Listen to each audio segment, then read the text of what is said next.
El capítulo 2 del trabajo de investigación constituye el marco teórico. El marco teórico es una recopilación de la información existente en relación al tema que se está investigando. Esta información se presenta a través de libros, a través de artículos, tesis, videos, etc. Y nos permite comprender el tema y todas sus implicancias. Incluyen teorías, historia, incluyen hipótesis, resultados de otras investigaciones que nos permiten a nosotros comprender y profundizar mejor el tema para saber cuál es la situación en relación a los conocimientos respecto al tema que se está investigando. Los tres componentes del marco teórico constituyen los antecedentes, el marco teórico propiamente dicho y el marco conceptual. Los antecedentes son los resultados de investigaciones realizadas anteriormente. Estas investigaciones se presentan en forma de tesis, tesinas, trabajos finales de grado o artículos científicos elaborados por los investigadores en relación al problema que nosotros queremos resolver.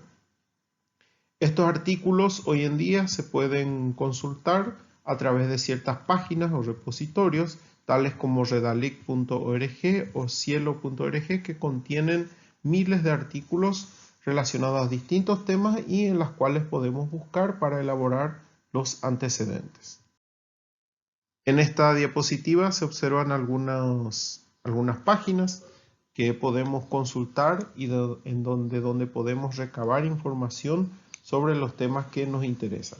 La primera página es una página de una universidad chilena, www.tesis.uchile.cl, etc. La segunda página es de una universidad boliviana, la tercera es de una universidad argentina, la cuarta es de una universidad venezolana. También está la página ebiblioteca.org, de donde se pueden descargar libros, la página que de libros, donde también se puede descargar libros, y por último el repositorio Redalic, de donde se pueden descargar artículos científicos. Páginas como este hay en gran cantidad en internet y es posible acceder a ellos sin costo, sin necesidad de suscribirse. Algunos son de más fácil utilización, otros tienen sus pequeñas complicaciones, pero una vez que se accede y se practica son fácilmente solucionables. La segunda parte de este capítulo es el marco teórico propiamente dicho. Luego de los antecedentes se elabora esta parte. Es la parte que contiene la información más amplia, más detallada y más relevante en relación al tema abordado. Para elaborar este capítulo, yo les recomendaría que sigan los siguientes pasos. Primero, consultar la mayor cantidad de fuentes de información posible sobre el tema. Segundo, elaborar un esquema de títulos y subtítulos para organizar la información y no ser repetitivo en la presentación de los temas y que tampoco falte. Y tercero, elaborar el marco teórico desarrollando el esquema anterior. Antes de desarrollar el contenido del marco teórico, sería bueno que consulten con los docentes que le están ayudando para ver si ese esquema de contenido es adecuado o si se le puede agregar o quitar algo más. La elaboración del esquema permite analizar o estructurar el marco teórico de antemano. En este caso hay un esquema que nos indica cómo debe estar organizado ese marco teórico. En este caso divide el marco teórico en dos temas, tema 1, tema 2, que cada uno de los investigadores ya va a ir estructurando. Cada tema se divide en títulos y cada título en subtítulos. Debe haber coherencia y jerarquía en este esquema. Sería bueno que preparen este esquema de títulos y subtítulos y consulten con sus docentes asesores para poder, confirmar primero y ver qué temas agregar o qué temas no agregar en relación a cada trabajo planteado. En la redacción del marco teórico debe haber una estructura coherente y jerárquica, debe haber un hilo conductor, debe haber unidad y debe haber cohesión. Elaborar el marco teórico no consiste solamente en ir poniendo informaciones de forma desordenada o desorganizada. Tiene que estar ordenado, estructurado de acuerdo con ciertos criterios. Al igual que en la estructura general, dentro de los párrafos, dentro de los títulos o subtítulos, debe primar siempre estos criterios de coherencia, unidad y cohesión. No solamente ir poniendo información por poner. Elaborar el marco teórico implica que el alumno o el investigador tiene que redactar su marco teórico. Ahora no redacta de la nada, redacta en base a la lectura de otras fuentes de información. Esa redacción o esas fuentes de información se deben citar en el momento de elaborar. Y para ello utilizamos lo que se llaman las citas bibliográficas. Hay distintos tipos de citas. Están las citas textuales, donde uno copia directamente, entrecomillado, la información que ha encontrado en su fuente. La cita contextual resumida o parafraseada, donde el investigador lee la información, resume esa información o hace el parafraseo de esa información. ¿Qué significa parafrasear? Escribir con nuestras propias palabras lo que hemos leído sin cambiar el sentido de lo leído. Igualmente, en esos casos hay que citar la fuente de la información. Y por último, la cita de cita, donde citamos lo que un autor o cuando un autor citó a otro autor. Acá tenemos ejemplos de cita textual corta. En este caso, una cita textual corta es aquella que tiene menos de 40 palabras. Aquí tenemos el autor que se apellida Brinton, el libro que estamos, o la fuente que estamos citando es del año 1996 y el párrafo que estamos citando está en la página 278. Word tiene una función que nos permite realizar estas referencias bibliográficas en el cual una persona va cargando los datos en unas fichas bibliográficas y luego Word hace la lista de referencia al final solo. Otro ejemplo de cita textual dice, como observa Silva Corbalán es el apellido del autor, 1994 es el año y 120 es la página de donde estamos sacando este fragmento. Otro ejemplo de cita textual corta en el que combinamos dos fuentes de información es la siguiente. Otras definiciones de competencia indican que es la integración de conocimientos, destrezas y valores para la resolución de problemas de manera eficiente, asumiendo consecuencias. Piatti 2002, 14. O la pericia, aptitud y idoneidad para hacer algo o intervenir en un asunto determinado. Diccionario RAE, voz, competencia. En este caso estamos presentando en un solo párrafo dos definiciones de dos fuentes diferentes. Por un lado, Piatti, que es la autora de un libro, y por otro lado, el diccionario de la Real Academia Española con la voz competencia. Acá tenemos un ejemplo de cita textual larga. Las citas textuales largas son aquellas citas que tienen más de 40 palabras. En este caso, tenemos una cita de Jiménez Juliá, subraya que la duda no es más que, y entrecomillado, con letras más pequeñas, se presenta la cita con sangría a la izquierda. Acá hay otro ejemplo de cita textual larga. En este caso, toda esta primera parte, el primer párrafo, es de elaboración o redacción de la persona que investiga o de los investigadores. Y abajo se encuentra la cita textual larga, donde la persona que escribió este trabajo de investigación transcribió literalmente lo que opinaba o lo que escribía esta autora. Acá tenemos ejemplos de cita contextual o resumida. La cita contextual o resumida es aquella cita en el que el autor lee una fuente, el investigador, y copia la idea central de lo que dice dicha fuente, reconociendo o mencionando de quién fue la idea. En este caso tenemos dos párrafos donde se citan dos autores, Damaso Alonso, 1964, y Riselada, 1993. No lleva número de páginas porque posiblemente las personas que cito a estos autores encuentran esa información. Las ideas abarcan más de una página. Otro ejemplo de cita contextual resumida, en la que el investigador, en este caso, puso resumidamente la clasificación del MEC con la utilidad de una clasificación que se encuentra en una fuente del MEC del año 2002 en la página 31. En este caso tenemos un ejemplo de citas de citas. Una cita de cita es cuando uno lee un libro y encuentra que el autor de ese libro o de ese artículo está citando a otro autor que nos interesa. En este caso dice Germani 1971, citado por Briones 1996, página 159, escribió. Y abajo está la cita.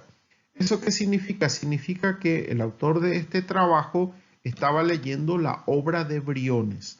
Y dentro de esa obra de Briones, libro, artículo, encontró que Briones cita a un tal Germani. Son los casos menos recomendados de cita, porque lo ideal es siempre consultar la fuente original. Todas esas citas se realizan porque al final debe aparecer la lista de referencias bibliográficas. La lista de referencias bibliográficas es la lista de los autores consultados y citados.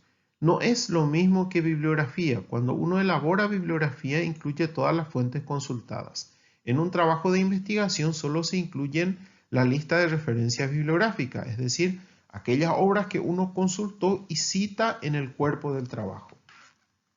En la lista de referencia bibliográfica aparecen todos los datos de las obras que están citadas en el cuerpo del trabajo. Repito, con Microsoft Word es posible hacer eso en forma automática. Voy a anexar a este video un video instructivo de cómo hacer dichas citas bibliográficas usando Word. Lo que se busca haciendo las citas bibliográficas y haciendo la redacción del trabajo de investigación es evitar el plagio. El plagio consiste en copiar obras ajenas y presentarlas como propias. Ocurre en el mundo artístico, ocurre en el mundo literario, ocurre en el mundo de la investigación también. Es una falta ética en la que no se respeta la autoría de otras personas y se miente al presentar un trabajo como un trabajo original.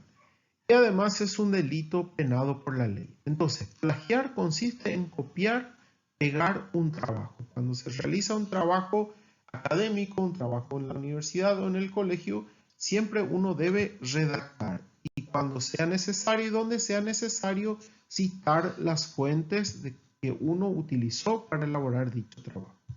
Hay ciertas cuestiones que uno debe evitar al elaborar el marco teórico. Uno de ellos, como ya dijimos anteriormente, es el plagio. Pero también hay otras. Uno, por ejemplo, iniciar la redacción del marco teórico sin haber leído las fuentes seleccionadas. Primero, uno tiene que buscar las fuentes de información, consultar dichas fuentes. A lo mejor no es necesario todavía leer en profundidad, sino revisar su índice, su resumen, qué contenido tiene para saber si nos va a servir o no. 2. Debe evitarse copiar textualmente grandes porciones de un libro o página de internet en vez de recurrir al resumen o parafraseo con las citas correspondientes. 2. No utilizar fuentes sin validez académica. Al respecto se recomienda no emplear sitios web como monografías.com, Rincón del Vago, Wikipedia, Aula Fácil, Mis Tareas, etc. Estas páginas no tienen la rigurosidad de una página certificada en cuanto a su calidad. 4. No citar páginas de internet sin autor ni fecha, a menos que sea el portal web de una institución académica acreditada. También las páginas de internet se pueden citar, pero hay que atender su validez, ya que no todas las páginas de internet tienen información cierta, verídica o verificable, y no todas las páginas de internet sirven para un trabajo de investigación. Las portales web de las instituciones académicas acreditadas pueden incluir trabajos de investigación. ¿De qué hablamos cuando hablamos de instituciones académicas? Hablamos de institutos, hablamos de universidades, hablamos de instituciones de investigación. No citar teorías, escuelas o conceptos de autores con perspectivas opuestas sin dar explicación con qué intención se ha hecho. Cuando presentamos dos teorías opuestas, entonces hay que mostrar o explicar por qué estamos presentando dichas teorías. No citar teorías, datos, escuelas, etcétera, y no citar al autor. En la medida de lo posible, y si es posible todas las veces, hay que citar el autor que hemos consultado. 7. No unir párrafos como si fueran parches sin cohesión ni coherencia entre unos y otros. Es una cualidad de la redacción, la cohesión y la coherencia. O sea, son cualidades que deben atender a la hora de redactar el trabajo. Y por último, no deben construir párrafos cuyo contenido no tiene relación con el título o subtítulo correspondiente. Por ejemplo, si mi subtítulo dice historia de la drogadicción, entonces el contenido que debe ir abajo debe ser esa historia lo más completo posible. El tercer componente del capítulo 2 es el marco conceptual. El marco conceptual es un glosario donde se ponen los conceptos principales de la investigación y la definición de dicho concepto, ¿sí? Ese glosario debe incluir términos y sus definiciones de acuerdo a cómo se entiende en el contexto de la investigación. Por ejemplo, si hacemos una investigación sobre adicción a las drogas, debe tener conceptos como drogadicción, droga, adicción, consumo, a lo mejor salud, salud mental, etc. Aquí hay un ejemplo de cómo se presenta el marco conceptual. Acá, por ejemplo, está el concepto asesoramiento y su definición correspondiente. Y al final se cita la fuente de donde salió dicha definición. Está el concepto competencia y su definición correspondiente. Y al final nuevamente se cita la fuente de donde salió dicha definición. Este marco conceptual debe componerse por lo menos entre 10 y 15 conceptos con sus definiciones correspondientes. En Internet hay mucha información más disponible sobre cómo elaborar el marco teórico. También hay ejemplos de trabajos de investigación terminados o culminados que le pueden servir como modelos para elaborar su marco teórico. Aparte de eso, consulten en la medida en que van avanzando. Envíen mensajes, audios, preguntando si van bien, van mal, etc. Repito, el primer paso es conseguir la información relacionada al tema, la mayor cantidad posible de información relacionada al tema. El segundo paso consiste en esquematizar, hacer una lista de temas, subtemas y subtítulos del contenido que se va a incluir en el marco teórico. Y el tercer paso consiste en desarrollar dicho marco teórico. A cada paso sería bueno que ustedes consulten para poder avanzar.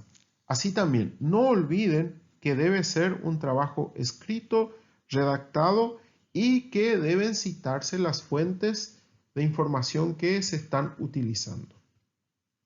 De mi parte, mucha suerte, a seguir cuidándonos, cuídense y cualquier duda o consultas, estoy a la orden.